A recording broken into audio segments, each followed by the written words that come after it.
Wow, Milo. I don't think we're in Kansas anymore. Oh, hi.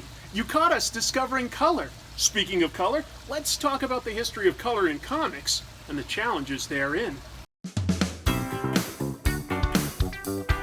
Comic tropes. Comic tropes.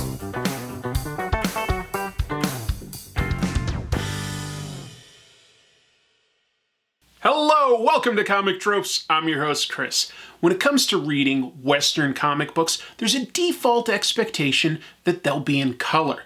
Now, this is a process that's been in place for nearly 100 years at this point. It dates all the way back to when newspapers would try to get a competitive advantage over one another by signing exclusive comic strips and eventually adding color. The original process of adding color to comic books was a painstaking process of cutting out print screens and using acetate layers. Very time-consuming, very complex, and it remained so for ages until the late 1980s when all of a sudden computer coloring became an option. But that brought with it its own unique set of challenges. Hey everybody, interrupting myself with an important update. I originally uploaded an incomplete version of this video. Now, it was missing a few correct images. That's not a big deal. What was a big deal is I did not include proper credit. A lot of the images that you will see where I compare an original image to a modern recolorization, I obtained from the research of colorist José Villarubia. There will be a link in the description below. I used about a dozen of his images. He has hundreds. He's done a lot of research. I had a version where I had a text accreditation, but that's not enough. When I woke up this morning, I realized I'd uploaded a version where I didn't credit him properly. So I pulled that down. I sent him an apology, and I'm adding this note. I hope you can at least understand that this was a mistake, and if not, all I can say is I'm sorry. I will try to do better in the future. In 4 years, this is the first time I've made a mistake like this, so please bear with me and let's continue with the show. So today, I want to talk about some of those unique challenges, as well as looking at the history of comics, some of their high points, and some of their downfalls. Before we continue, please consider hitting like if you like this video, hitting subscribe so that you know when a new video comes out, maybe even taking a look at my Patreon. It's in the description below. But without any further ado, let's get into it. The original comics were colored with special dyes on photocopies of the original artwork. They were then indexed to note the code for each color used. Each code represented a certain amount of 4 colors the printer was capable of using: cyan, magenta, yellow, and black, which we still refer to today as CMYK. The printer could print each of these colors as well as screens of 25%, 50%, or 75% of each color, which provided up to 64 combinations, although the printing technology at the time couldn't do a good job producing some of the darker colors. A Caucasian flesh tone, for instance, was 25% yellow and 25% red. The percentages referred to how many dots per inch were printed. So, if we look at a scan of a page from 1940s Marvel Mystery Comics featuring a story about Angel, we can see the colors, and when we zoom in, we can see how it's actually a bunch of dots tricking our eyes.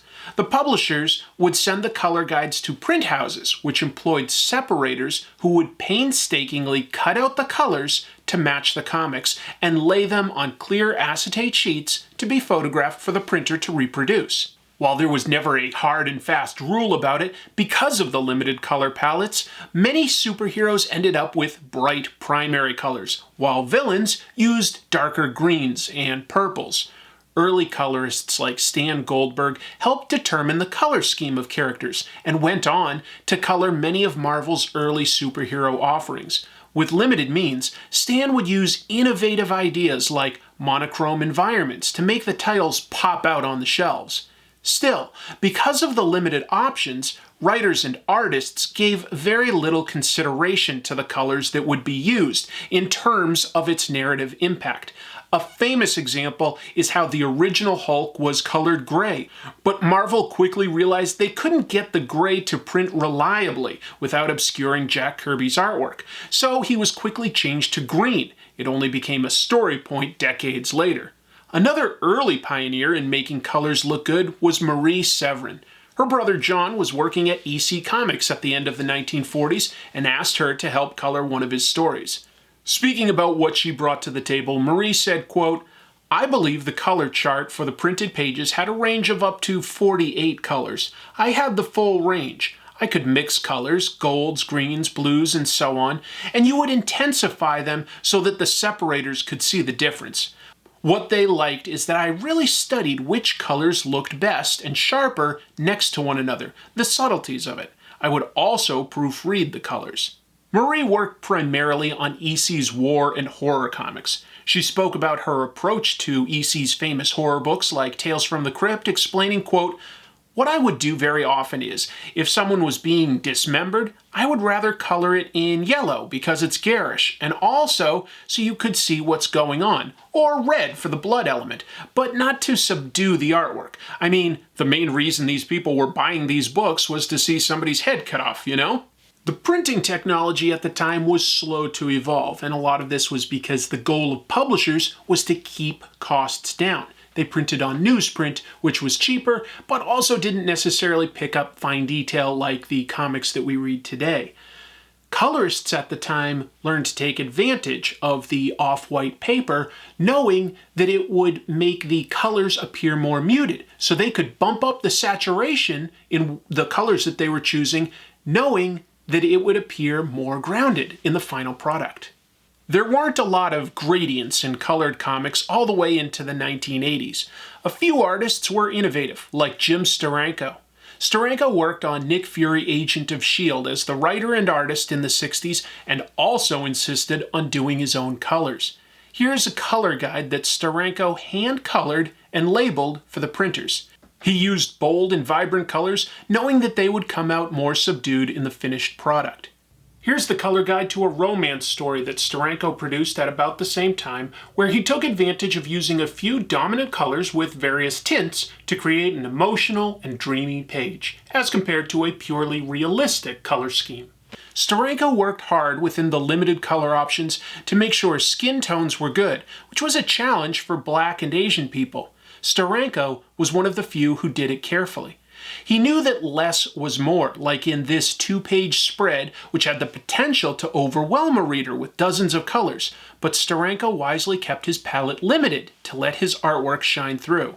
But his careful work was ignored when Marvel created digital versions of the comics. Instead of the earthy and muted palette, the same colors now pop with nearly day-glow intensity, completely changing the mood. Steranko understood the limitations he had and worked within them. For instance, to show how Nick Fury's supercar could change color, Steranko divided a sequence into panels. He would sometimes use minor gradients by overlaying colors, like how we see in this close-up of a splash page. Now watch what it looks like in the digital version. Completely flat, but also way too bright. The issue here is not about the capability of the artists of the past, but rather in how publishers currently represent their work with reprints and digital editions. For instance, if I made an episode about Jim Steranko and how great his run is, a viewer may go out and read those comics in, say, the Marvel Unlimited app. If they're looking at those digital versions, they're looking at a very different product than what I might be talking about, and they may have a completely different opinion. It's unfair to the original artists not to represent their work accurately.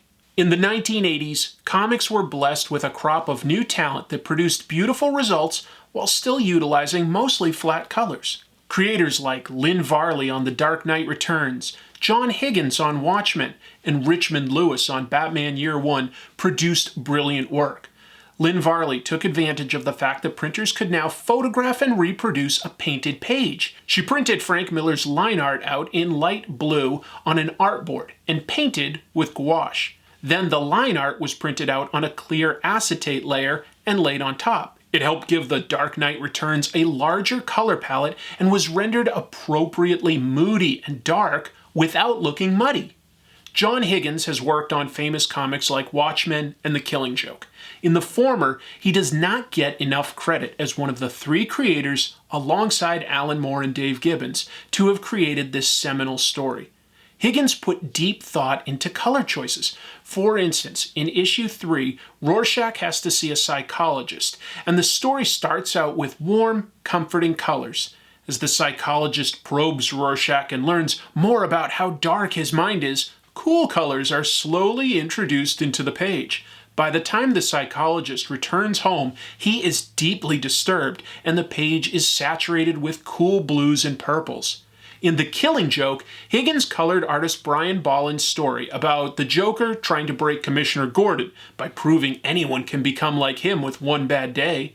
Higgins again opted to use colors to indicate the emotion and tone over realism. This scene at an abandoned circus is full of psychedelic oranges. Brian Bolland was never happy with this and eventually recolored the pages for a reprint. It's more realistic and more muted, but whether that carries the same emotional impact is down to the eye of the beholder. It's certainly an accomplished coloring job, but I'd argue it has less impact. Bolland is one of my favorite artists, and arguably the best cover artist of all time, but that doesn't make him infallible. Alan Moore's famous Superman story, Whatever Happened to the Man of Tomorrow, originally had this gorgeous, if somewhat sappy, cover of Superman flying away from his friends and all of Metropolis. The story was later collected in a trade paperback, and DC hired Bolland to recreate the art, but now it's all somber colors, and the background disappears. It's a beautiful image in and of itself, but as far as catching a reader's eye, I think that the more colorful original works better. Speaking of choices of color palettes and reprints, this brings me to my example of great colorists from the 80s, Richmond Lewis. Lewis was a painter and was brought into comics because her husband, David Mazzucchelli, wanted to work with her.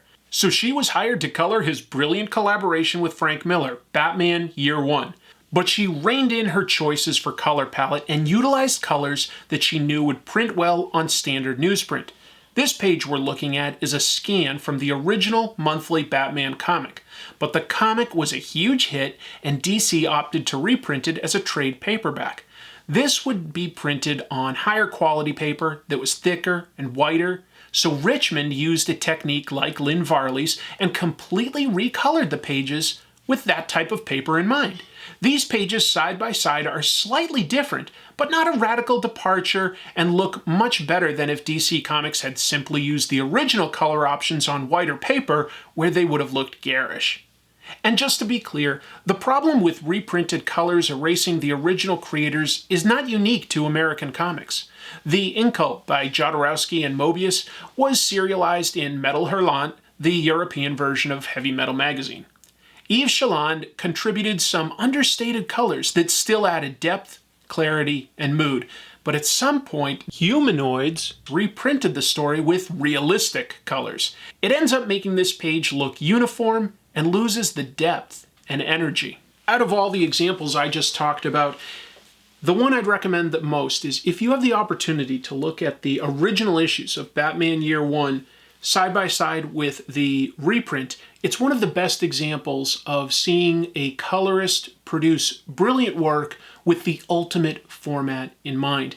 Fortunately, you actually can see this comparison yourself if you get the absolute edition of Batman Year One, because they do first a printing that tries to reproduce the colors exactly as they looked in the original comics. It's very close. And then they give you a second volume, which is the reprint, and you can look side by side at those differences. That was all done by Richmond Lewis before computers were ever a part of the process. And when those came in, everything changed. In the 1980s, Akira was a massive success in Japan. Marvel convinced creator Katsuhiro Otomo to let them translate and publish it through their Epic line. But Otomo wanted to be sure that the adaptation was a hit in the States and made some key changes. He allowed the artwork to be flipped so that it could be read left to right, and even redrew some of the panels to make it flow properly. And he wanted it to be in color, since that's what the majority of comics in the US were. The normal techniques of screen prints on newsprint just wouldn't do. Atomo had high standards. Editor Archie Goodwin introduced Atomo to colorist Steve Oliff. Oliff was on the cutting edge of using computerized colors, but it wasn't the way things are done now. He'd still hand color pages with Pantone colors, and then his digital team would carefully reproduce those results in a computer. The pages earned Oliff the Eisner Award for Best Colorist in 1992, 93, and 94. The pages featured more gradients and popped with color like the contemporary anime version, but Oliff still knew to hold back and use muted palettes on some of the scenes of devastation. And the reason I say that it makes sense to hold back on color options is that when you look at comic book art and painted art, it's really not the same thing. Comic book art is often a simulation of what we see. For instance, we don't see hard black borders around objects that we look at. We don't see hatching to represent shading or texture on objects in real life. So, when you add too many colors or gradients, it can actually be at cross purposes with the line art. Instead of providing atmosphere, it can actually prove a distraction. That said, the capabilities of computer coloring were something new in a field that otherwise looked the same as it had half a century earlier. In 1991, 7 of the most popular artists at Marvel left together to form Image Comics. They were all artists and wanted their books to look great. They opted to use nicer paper as well as utilize the new digital colorists. That said, there were early growing pains. Youngblood looked brighter than other comics on the shelves when it debuted, but color designer Brian Murray and the separations assistant, Digital Chameleon, overdid it with the effects and color options. But soon enough, Spawn debuted with colors by Oliff, who had some very careful color choices. When the Max debuted in 1993, it featured colors by Oliff, who was beginning to master more advanced techniques like dual light sources. Marvel and DC were playing catch-up. The early Image comics were published by Malibu Comics, and eventually they separated and went their separate ways. Malibu began its own superhero line called the Ultraverse, and down the road, Marvel Comics actually bought them. Now, there was a rumor at the time that Marvel did that just to get a hold of the talented colorists that Malibu worked with, but that rumor has been debunked. If Marvel wanted those colorists, they could have saved a lot of money by simply just hiring the colorists. No, they wanted the intellectual property as well at the time, or at least less competition on the shelves. Anyway, digital coloring soon became the default way of producing comic books. Modern colorists are certainly capable of using a large palette full of gradients, effects, and textures to great effect. For instance, Marte Gracia was able to use such techniques in the recent House of X book to stunning effect, combined with the open line work of Pepe Larraz. Other popular colorists like Dave Stewart have won multiple awards while using a subdued and relatively flat style on comics like Hellboy by Mike Mignola. I'm noticing a lot of these decisions by modern colorists. Let's take a look at this page of Hawkeye by Matt Hollingsworth. It doesn't distract, it focuses the eye. If we turn the image into grayscale, we can see that regardless of the color, the hues still focus attention on Hawkeye. Other pages alternate between cool colors for a serious and somber mood at a veterinarian's clinic to these warm colors that make the city look hot and gritty. Jordie Bellaire is similarly patient and willing to hold back until a color can serve the greatest effect. In Nowhere Men, we have a scene that goes on several pages in a sterile laboratory environment. Page after page are cool blue hues. When a fight begins, a small splash of red is introduced to disrupt the harmony. This escalates when a man who is mutating has part of his skin ripped off, showing even brighter red. Energy cascades out while a portal opens, and the chaos leads to pages that are now bathed in reds. These artists all know when to use the advanced capabilities of computer coloring and when to hold back. They all take a look at the story, they understand it, and decide when colors can heighten the drama and when they can clarify storytelling. So there's a lot of amazing things that can be done these days. Unfortunately, there have also been some big mistakes made with modern coloring techniques. I spoke earlier about Stan Goldberg's exciting covers. reprints have made them dull. Moebius had a Silver Surfer story that was originally colored by Moebius alongside John Wellington. It was later reprinted, and Wellington stayed on board, teaming up with Mark Chiarillo to select a color palette that would reprint on brighter paper but produce a similar result. However, Marvel later hired Claire Chapabal to recolor it again, and the colors seem arbitrary and obnoxious. Conan originally worked with muted colors. Marvel reprinted those for its epic collections with the same color selections, which were now too bright against whiter paper. It looked terrible. Dark Horse later obtained the rights to Conan, reprinted the comics, and completely reinterpreted them with more natural colors. But even when they correct things like the light sources, it drains the page of emotion and makes everything look bland. Some publishers are more careful than others. For instance, Steve Ditko's colored art was reprinted in the Marvel Masters of Suspense omnibus with garish colors, but Fantagraphics reprinted early material with much more reverence. These digital versions and reprints often strike me as a place where publishers are getting lazy and trying to cut corners. It is also very disrespectful when you think about it.